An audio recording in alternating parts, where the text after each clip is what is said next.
오늘은 제가 직접 겪은 놀라운 이야기를 들려드리려 합니다. 안녕하세요. 저는 톰 밀러입니다. 조지아주 애틀랜타에서 30년째 자동차 딜러로 살아가고 있는 평범한 미국인이죠. 지난 4월 어느 날 아침, 평소와 다름없이 매장에 도착한 저는 직원들의 표정에서 무언가 이상함을 느꼈습니다. 1시간 전까지만 해도 평온했던 매장이 갑자기 아수라장이 되어 있었거든요. 톰, 큰일 났어요. 세일즈 매니저인 마이크가 달려오며 소리쳤습니다. 트럼프 대통령이 모든 수입차에 25% 관세를 부과한다고 발표했어요. 순간 머릿속이 하얘졌습니다. 제 매장은 주로 일본과 독일 브랜드를 취급했거든요. 도요타, 혼다, BMW, 메르세데스 벤츠까지.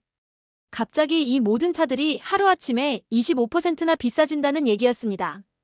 뉴스를 확인해보니 정말이었습니다. 트럼프 대통령은 미국 자동차 산업을 보호하고 일자리를 되찾겠다며 강력한 관세 조치를 발표했던 것입니다. 4월 둘째 주부터 즉시 시행된다고 했습니다. 매장 안은 순식간에 패닉 상태가 되었습니다. 예약 고객들로부터 전화가 빗발쳤고 대부분 계약 취소나 연기 요청이었습니다. 차값이 얼마나 오를 건가요? 다른 브랜드는 어떻게 되나요? 이 같은 질문들이 쏟아졌습니다. 점심시간이 되자 평소 북적이던 매장이 유령 도시처럼 조용해졌습니다. 고객들의 발길이 뚝 끊어진 거였어요. 30년 딜러 생활에서 이런 급격한 변화는 처음이었습니다. 오후 4시쯤 놀라운 광경을 목격했습니다. 길 건너편에 있는 현대차 매장으로 사람들이 몰려가는 모습이었어요. 평소에는 한산했던 그 매장에 갑자기 고객들이 줄을 서기 시작한 겁니다. 왜 현대차 매장만 저렇게 붐비는 거야? 직원들과 함께 창밖을 바라보며 의아해했습니다. 그때 단골 고객인 존슨 씨가 저희 매장에 들어왔습니다. 톰, 미안하지만 BMW 주문 취소할게요. 대신 현대차를 알아보려고요. 현대차요. 왜 갑자기요? 뉴스 안 봤어요? 현대차는 조지아주에 공장이 있어서 관세 대상이 아니래요. 미국에서 만든 차니까 관세를 안 내도 된다더군요. 그제서야 깨달았습니다. 현대차 그룹이 몇 년 전부터 조지아주에 거대한 공장을 건설해왔다는 사실을 말이에요. 그들은 이미 이런 상황을 대비하고 있었던 겁니다. 저녁이 되자 하루 매출이 평소의 10분의 1도 안 되었습니다. 직원들은 불안해했고 저는 앞으로 어떻게 될지 막막했습니다. 집에 돌아가는 길에 라디오에서 흘러나온 뉴스가 귀에 들어왔습니다. 현대차와 기아차 주가가 급등했으며 미국 내 현지 생산 기반을 갖춘 자동차 회사들이 수혜를 볼 것으로 전망된다. 그날 밤 침대에 누워 천장을 바라보며 생각했습니다. 30년간 믿어왔던 브랜드들이 하루아침에 경쟁력을 잃었고 그동안 크게 주목하지 않았던 한국 브랜드가 갑자기 시장의 중심에 서게 되었다는 사실이 믿기지 않았습니다. 이것이 바로 제 인생을 바꾼 관세 폭탄의 날이었습니다. 그리고 이는 단지 시작에 불과했죠. 관세 발표로부터 이틀 후인 목요일 오후, 저는 평소보다 일찍 매장을 나와 단골바에 들렀습니다. 마음을 진정시킬 필요가 있었거든요. 바에서 만난 건 오랜 친구이자 동업자인 레리였습니다. 그는 시내에서 가장 큰 포드 딜러십을 운영하고 있었죠. 레리는 맥주 한 잔을 앞에 두고 여유롭게 웃고 있었습니다. 레리는 관세 때문에 우울해하는 저를 비웃으며 곧 정상으로 돌아올 거라고 장담했습니다. 미국인들이 언제부터 외국차를 그렇게 좋아했냐며 현대차 같은 한국산 자동차를 누가 사겠냐고 큰 소리로 웃었죠. 미국 사람들은 결국 포드, 쉐보레, 크라이슬러 같은 미국차로 돌아올 것이라는 게 그의 확신이었습니다. 그의 자신감이 부러웠습니다. 레리는 항상 그랬어요. 미국 자동차 산업에 대한 절대적인 믿음을 갖고 있었죠. 트럼프 대통령이 바로 미국을 다시 위대하게 만들려는 것이며 미국 차를 다시 위대하게 만들려는 것이라고 목소리 높여 말했습니다. 그날 저녁, 집에서 저녁을 먹으며 아내 수잔과 대화를 나눴습니다. 아내가 요즘 매장 상황을 걱정스럽게 물어봤고 저는 솔직히 어려워졌다고 털어놨습니다. 고객들이 현대차 쪽으로 많이 넘어가고 있다고 말하자 아내는 놀라며 이웃 데이브네도 며칠 전에 현대차 구경하러 갔다고 전했습니다. 저는 포크를 놓고 생각에 잠겼습니다. 데이브는 15년째 포드 픽업 트럭만 타던 사람이었어요. 그런 사람도 현대차를 고려한다는 건. 하지만 저는 자신을 안심시키듯 일시적인 현상일 거라고 중얼거렸습니다. 레리 말이 맞을 거라고, 미국 사람들은 결국 미국 차로 돌아올 거라고 말이죠. 주말이 되자 상황은 더욱 명확해졌습니다. 토요일 오전, 평소라면 고객들로 붐볐을 매장이 텅 비어 있었어요. 반면 길 건너편 현대차 매장 주차장은 만차였습니다. 직원들과 점심을 먹으러 나가는 길에 현대차 매장을 슬쩍 들여다봤습니다. 세일즈맨들이 바쁘게 고객들을 응대하고 있었고 시승 신청서를 작성하는 사람들의 줄이 길게 늘어서 있었습니다. 세일즈 매니저 마이크가 이상하다며 중얼거렸습니다. 저 사람들이 정말 현대차를 살지 의문이라는 거였죠. 저는 고개를 저으며 아직 확신할 수 없다고 그냥 구경하는 거일 수도 있다고 답했습니다. 하지만 마음 한구석에서는 불안감이 자라고 있었습니다. 30년간 쌓아온 경험과 직감이 뭔가 큰 변화가 일어나고 있다고 속삭이고 있었거든요. 그날 오후, 오랜 단골 고객인 밥 할아버지가 매장에 들르셨습니다. 그분은 20년째 저에게서만 차를 사시던 분이었어요. 인사를 나누고 나서 밥 할아버지는 현대차에 대해 알아보려 한다며 제 의견을 물어보셨습니다. 순간 가슴이 덜컹했습니다. 하지만 겉으로는 태연한 척하며 왜 갑자기 현대차인지, 평소에 혼다만 타셨는데 어떤 이유인지 물어봤죠. 밥 할아버지는 관세 때문에 혼다 값이 너무 올라서 그렇다고 하셨습니다. 현대차는 미국에서 만들어서 값이 안 오르고 게다가 품질도 많이 좋아졌다는 얘기를 들었다는 거였어요. 그날 밤 저는 레리에게 전화를 걸어 정말 일시적인 현상인지 물어봤습니다. 단골들까지 현대차를 고려하고 있다고 털어놓자 전화 너머로 레리의 웃음소리가 들렸습니다. 너무 걱정하지 말라며 한국차가 미국차를 이길 수 있겠냐고 브랜드 파워가 다르다며 곧 정상으로 돌아올 거라고 장담했습니다. 하지만 그의 목소리에서도 예전만큼의 확신은 느껴지지 않았습니다. 마치 자신을 설득하려는 듯한 톤이었어요. 그날 밤 잠자리에 들기 전 저는 창밖으로 보이는 현대차 매장을 바라봤습니다. 불이 꺼진 매장이었지만 왠지 내일은 더 많은 사람들로 북적일 것 같은 예감이 들었습니다. 그리고 그 예감은 틀리지 않았죠. 관세 발표 후 한 달이 지나자 냉혹한 현실이 숫자로 나타나기 시작했습니다. 제가 30년간 쌓아온 모든 경험과 직감이 틀리지 않았다는 걸 보여주는 숫자들이었죠. 한 달이 지난 어느 월요일 아침, 저는 지난 한 달간의 매출 보고서를 받아들고 충격을 받았습니다. 전년 동기 대비 매출이 68% 감소했던 것입니다. 평균 1일 판매량은 12대에서 4대로 줄어들었고 고가 차량인 BMW와 메르세데스 벤츠는 거의 팔리지 않았습니다. 더 충격적인 건 직원들의 반응이었습니다.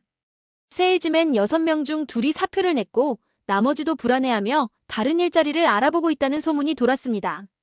30년간 함께 일해온 정비팀장 조지마저 조기 은퇴를 고려한다고 털어놨습니다. 매장 앞 주차장도 한산하기 그지없었습니다. 평소라면 주말이면 만차가 되어 길가에까지 차를 세워야 했는데 이제는 주차 공간이 남아돌았죠. 반면 길 건너편 현대차 매장은 정반대였습니다. 주차장이 항상 가득 찼고 주말에는 차량이 블록 전체를 둘러쌀 정도였습니다. 호기심을 참지 못하고 현대차 매장 판매량을 알아봤습니다. 놀랍게도 그들의 월간 판매량은 전년 동기 대비 340% 증가했다는 거였어요. 특히 투싼과 산타페 같은 SUV 모델은 대기 고객이 석 달치나 밀려있다고 했습니다. 더욱 놀라운 건 고객층의 변화였습니다.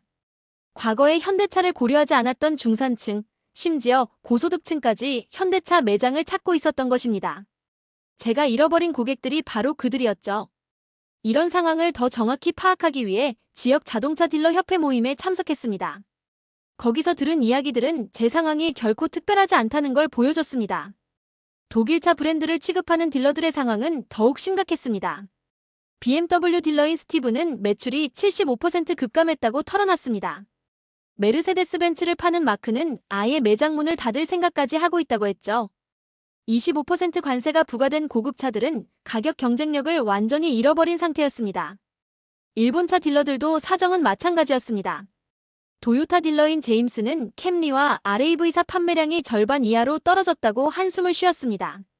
혼다 딜러 마이클은 어코드 재고가 넉 달치나 쌓여 있어서 할인 판매를 고려 중이라고 했습니다. 반면 미국 브랜드 딜러들의 이야기는 좀 달랐습니다. 포드를 파는 레리는 여전히 낙관적이었지만 실제 수치는 그리 밝지 않았습니다. 매출이 소폭 증가하긴 했지만 현대차만큼 극적이지는 않았거든요. 게다가 포드의 일부 모델들도 멕시코에서 생산되어 관세 대상이었기 때문에 완전히 자유롭지는 못한 상황이었습니다. 가장 충격적인 건 지역 내 현대차 딜러 마크의 이야기였습니다. 그는 겸손하게 말했지만 실제로는 대성공을 거두고 있었습니다. 직원을 8명에서 15명으로 늘렸고 매장 공간도 확장할 계획이라고 했습니다. 현대차 본사에서는 추가 인센티브까지 제공한다며 활짝 웃었죠. 그날 밤 집에 돌아와 아내에게 상황을 설명했습니다. 아내 수자는 심각한 표정으로 저의 이야기를 들었습니다. 우리가 30년간 쌓아온 사업이 한 달 만에 이렇게 흔들릴 줄은 몰랐다고, 앞으로 어떻게 해야 할지 모르겠다고 털어놨죠. 수자는 제 손을 잡고 말했습니다. 숫자는 거짓말을 하지 않는다고, 현실을 받아들이고 변화에 적응해야 할 때라고 말이에요. 그녀의 말이 맞았습니다. 더 이상 부정할 수도 회피할 수도 없는 상황이었거든요. 그날 밤 잠자리에 들기 전 저는 계산기를 꺼내어 다시 한번 숫자들을 확인해봤습니다. 매출 68% 감소, 현대차 340% 증가, 독일차 75% 급감, 일본차 50% 하락. 이 모든 숫자들이 한 가지 분명한 사실을 보여주고 있었습니다.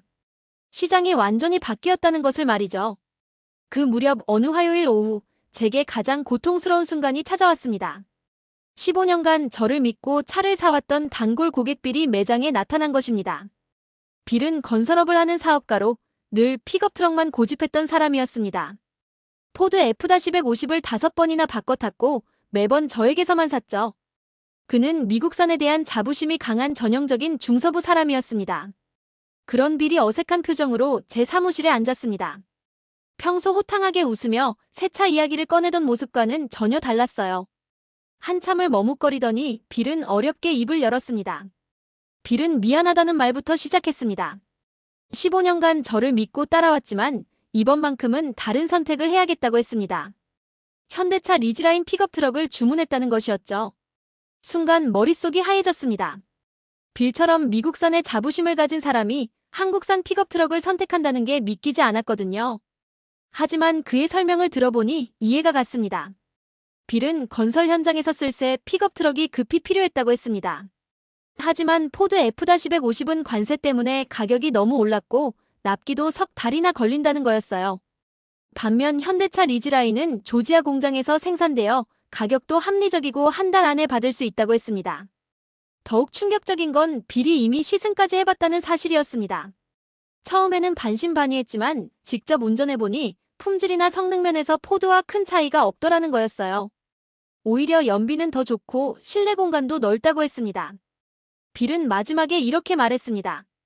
자신도 이런 선택을 하게 될 줄 몰랐지만 사업을 해야 하는 입장에서 현실적인 판단을 할 수밖에 없었다고 말이에요.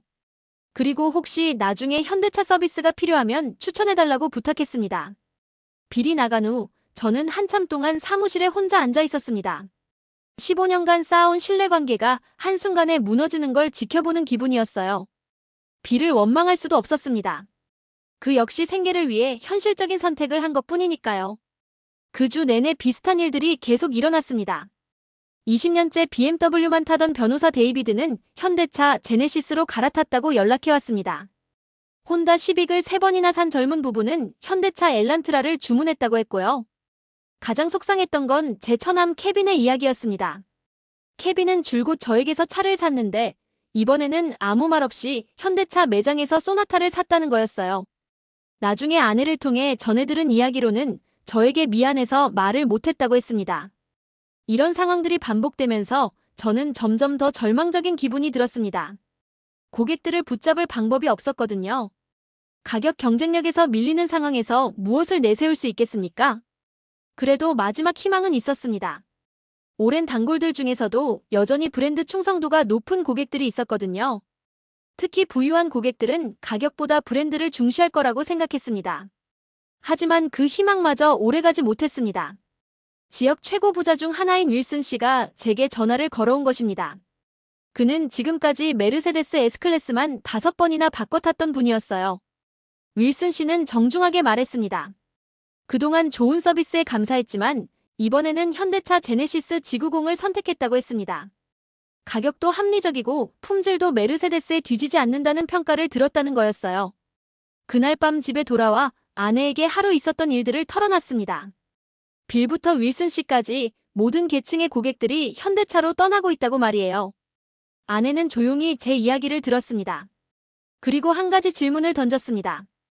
고객들이 떠나는 게 정말 배신인지 아니면 우리가 변화하는 시장을 읽지 못한 건지 생각해봐야 하는 것 아니냐고 말이에요. 그 말이 가슴에 깊이 박혔습니다. 고객들은 단순히 더 나은 선택을 한 것뿐이었습니다. 그리고 그 더 나은 선택이 현대차였던 것이죠. 그날 밤 저는 오랫동안 잠들지 못했습니다. 15년간 저를 믿어준 빌에 미안해하는 표정이 계속 떠올랐거든요. 그리고 한 가지 확신이 들었습니다. 이제 정말로 무언가를 바꿔야 할 때라는 것을 말이에요. 여름이 끝날 무렵 예상치 못한 사건이 제 생각을 완전히 바꿔놓았습니다. 대형 허리케인 헬레나가 조지아 남부 해안을 강타한 것입니다. 기상청에서는 사흘 전부터 대피령을 내렸습니다. 허리케인의 위력이 상당할 것으로 예상된다며 해안가 주민들은 내륙으로 피난하라고 했죠. 저희 가족도 마찬가지였습니다. 애틀랜타에서 북쪽으로 100km 떨어진 친척집으로 대피해야 했습니다. 그런데 문제가 생겼습니다. 저희 차인 BMW X5가 갑자기 시동이 걸리지 않는 거였어요.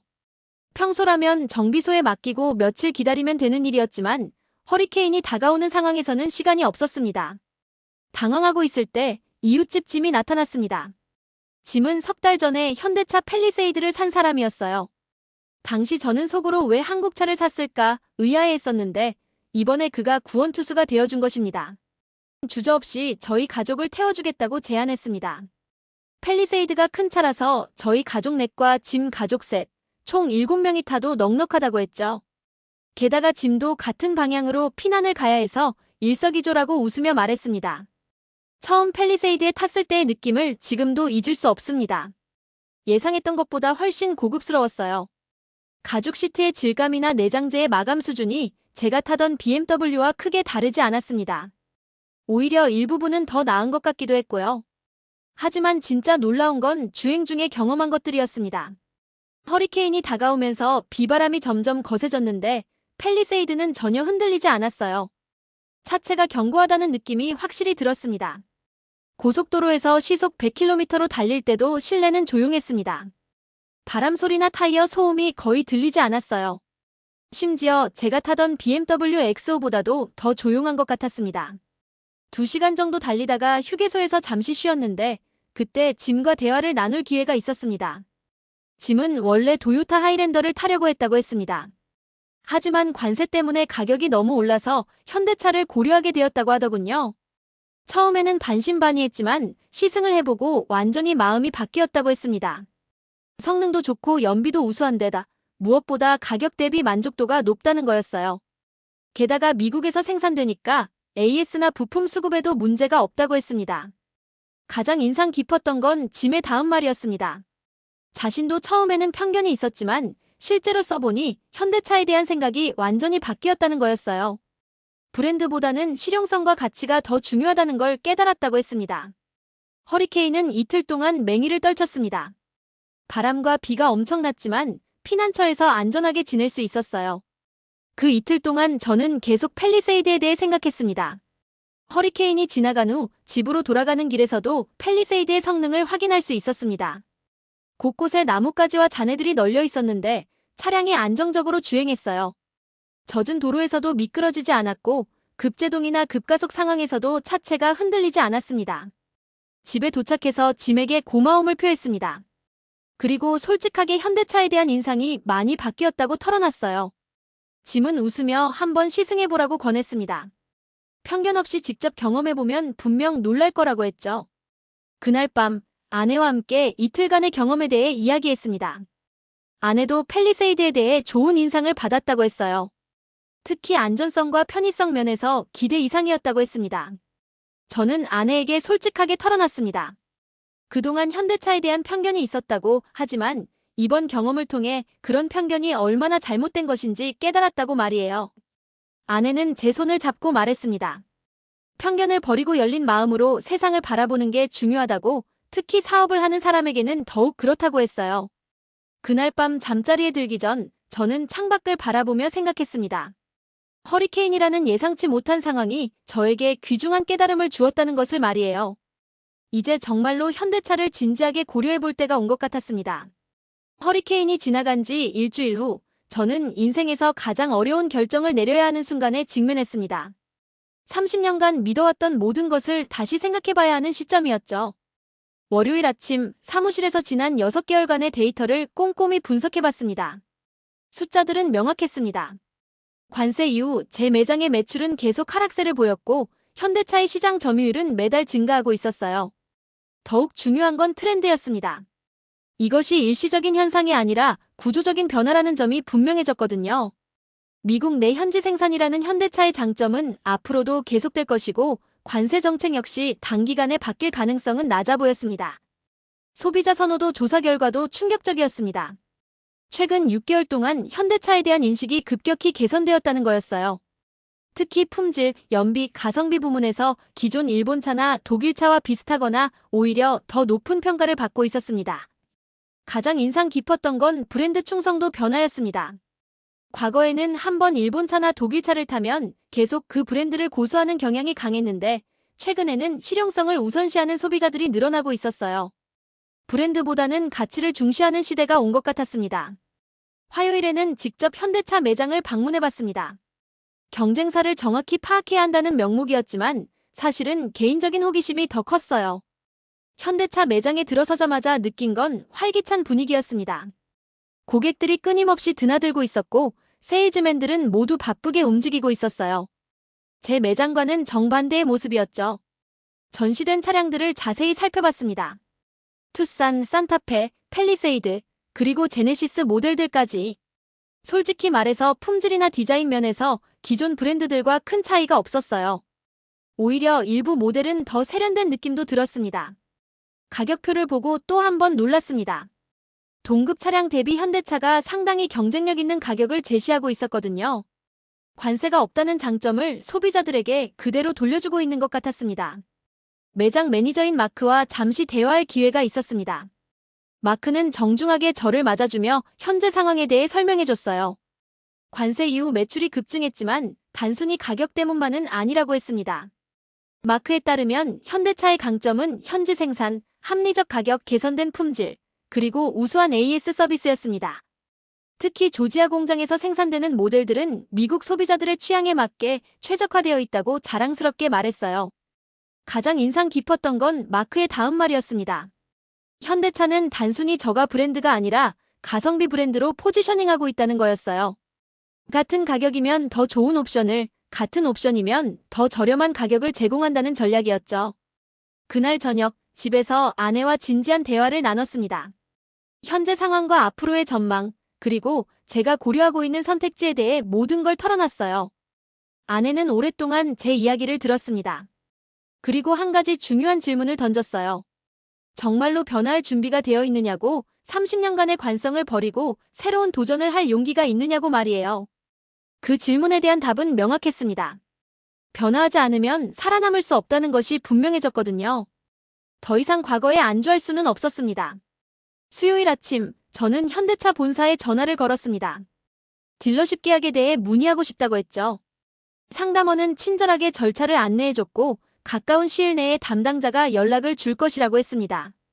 전화를 끊고 나서 한참 동안 창밖을 바라봤습니다. 길 건너편 현대차 매장이 보였어요. 여전히 고객들로 붐비고 있었습니다. 그 순간 깨달았습니다. 이것이 바로 선택의 순간이라는 것을 말이에요. 과거에 머물 것인가 아니면 미래로 나아갈 것인가의 기로에서 저는 이미 결정을 내린 상태였습니다. 변화의 바람이 불고 있었고 저는 그 바람을 등에 업고 새로운 출발을 하기로 결심했습니다. 현대차 본사와의 계약이 성사된 지 한 달이 지나서 드디어 매장 한쪽에 현대차 전시 공간이 마련되었습니다. 하지만 변화에는 반드시 대가가 따르는 법이었죠. 첫 번째 시련은 직원들의 반발이었습니다.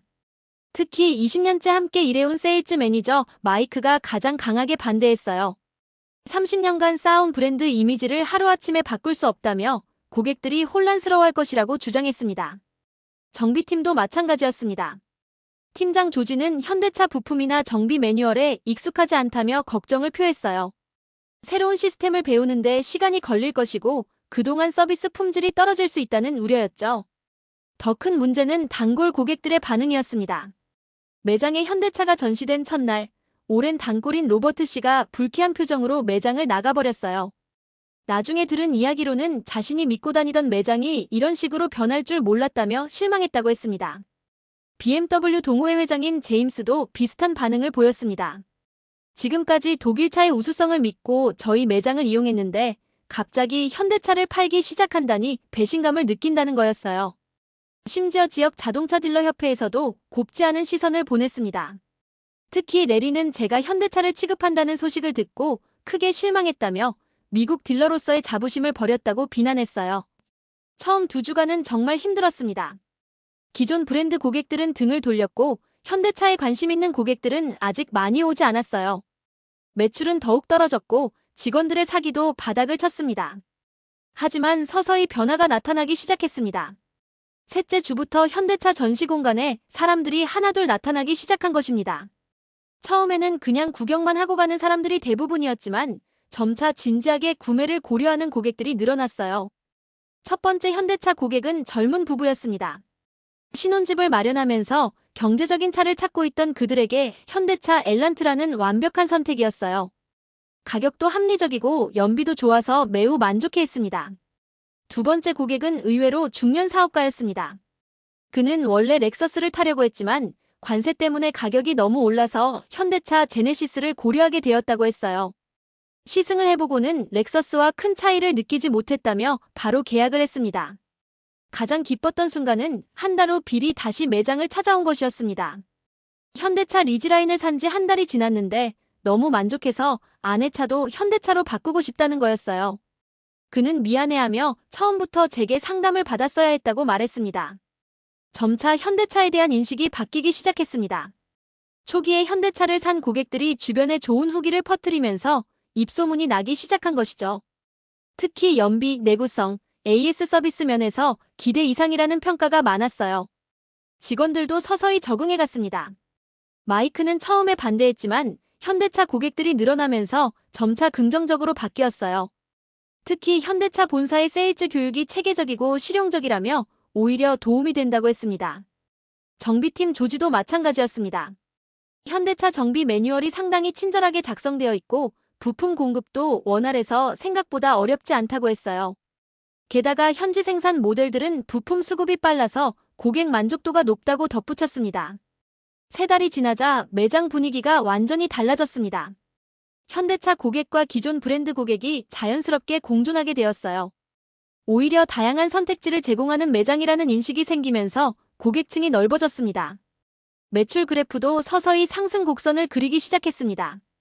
기존 브랜드 매출은 여전히 관세 이전 수준을 회복하지 못했지만 현대차 매출이 그 공백을 메우고도 남았어요. 전체적으로는 관세 이전보다 오히려 매출이 증가한 상황이었습니다. 가장 뿌듯했던 순간은 현대차 본사에서 우수 딜러상을 받은 것이었습니다.